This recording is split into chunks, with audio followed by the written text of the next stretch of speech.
Diamondlot, The Diamond Squad. By Eric Waugh. Chapter 13. The Mad Scientist. Upon opening the door, Alex could hear the sound of someone entering. When he turned to see that Rihanna was not alone, he was alarmed. He angrily asked why Rihanna would bring strangers into his home. Rihanna tried to explain, but Alex reasoned that she must have been put under a spell. He vowed to break the curse that had been casted on his bodyguard. Alex began pulling random vials hidden within his messy hair, and he began tossing them at his targets. Bella and Chelsea immediately took cover at opposite ends of the room while Lilu flew away searching for cover. That left Nathan, who was still barely able to move, but Rihanna grabbed a hold of him, and as the chemical mixed to create an explosion, the two of them rolled out of the building, leaving the two girls against the mad scientist. Bella tried to calm Alex down so she could reason with him, but he would not listen. The only way he would consider stopping his aggression is if they handed over Lilu. Chelsea rejected the idea, but Bella continued to wonder why Alex was so hellbent on obtaining Lilu. After taking cover for a few moments, the barrage of vials came to a halt and Alex could not be heard. Bella slowly peeked out the wall and she found that the mad scientist was no longer there. She wondered where he could have gone, but she looked around and realized that Lilu was missing. Chelsea jumped up and told her they had to hurry and find her. They rushed through the room together, but in their carelessness, they didn't pay attention to a hidden button under the tile of the floor. Bella stepped onto it, activating the trap door beneath her feet. Chelsea tried to grab Bella's hand, but she was too late as Bella had fallen down into the basement. Chelsea was about to use the rope on her belt to help Bella, but as the trap door was beginning to close, Bella told Chelsea to go after Lilu.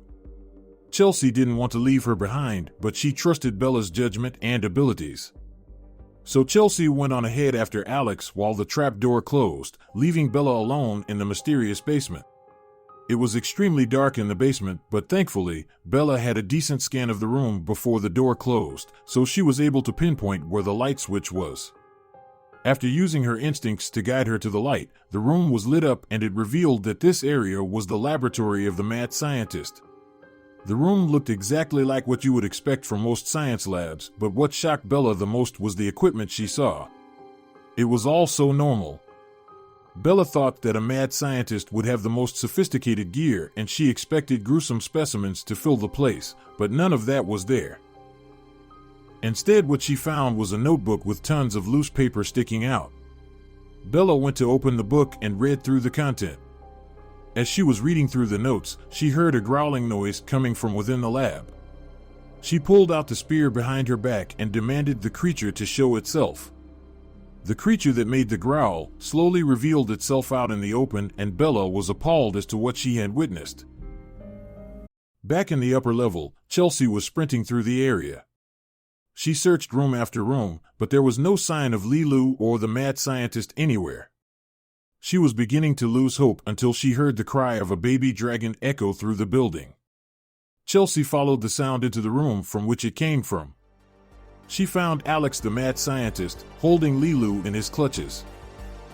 Chelsea drew her sword and demanded the release of her dragon.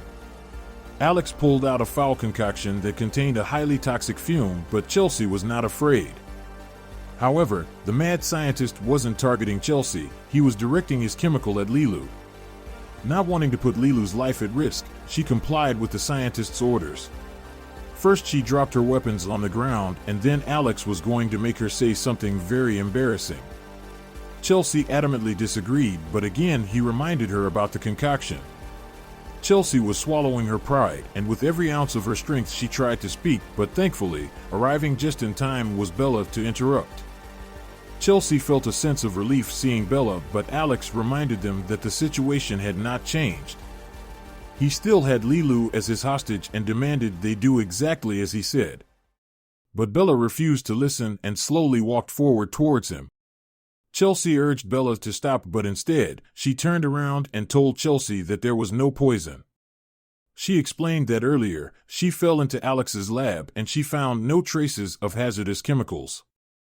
Hearing what Bella said, Alex threw the flask right in front of her, releasing the fumes into the air. Chelsea immediately reacted, still thinking the fumes could be poisonous. Instead, it was the most horrific stench they had ever smelt. Alex proudly told them that it was the ultimate stink bomb, one that he designed. After the foul stench subsided, Chelsea was still trying to figure out what was going on. Bella revealed that when she was in the lab, she found a book filled with notes in it. All the notes she found related to animal experiments, specifically animal health. Initially, it made very little sense to Bella why Alex was so focused on this topic, until she saw the creature that lived inside the lab. It was a dog from Alex's childhood, and she was very sick. Long ago, Alex lived with his parents, older sister, and his dog Matcha.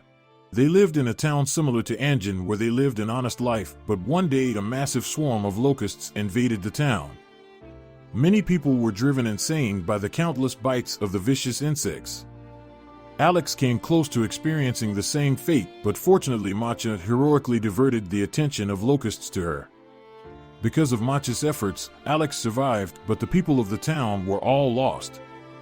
All he could find was Matcha, who was severely injured and extremely sick. It was from that day on, Alex swore to himself that he would do everything in his power to find a cure for Matcha. Alex then revealed why he was so interested in Lilu. Through his research, he found that dragon's blood is very unique and could possess healing properties if synthesized correctly. Dragons were extremely rare these days because they were becoming extinct. Suddenly, Chelsea had a different impression about Alex. She realized that his action was driven by his love for his dog. She could relate as she couldn't imagine what she would do if anything were to happen to Lilu. Alex apologized and held out Lilu so she could fly back to her friends. Chelsea gave the biggest hug to Lilu as they had been reunited. They shared eye contact for a moment and immediately, Chelsea knew what Lilu was trying to say. She walked up to Alex with Lilu in her arms. Alex was perplexed as to what Chelsea was doing, and she responded by offering some of Lilu's blood to help. Alex became ecstatic and he was filled with gratitude for Chelsea and Lilu. As the scientist was about to receive the baby dragon into his hands, the power in the building went out. What was strange about the power outage was there were no heavy winds, storms, or natural means that could have caused it. Which meant something or someone knocked out the power.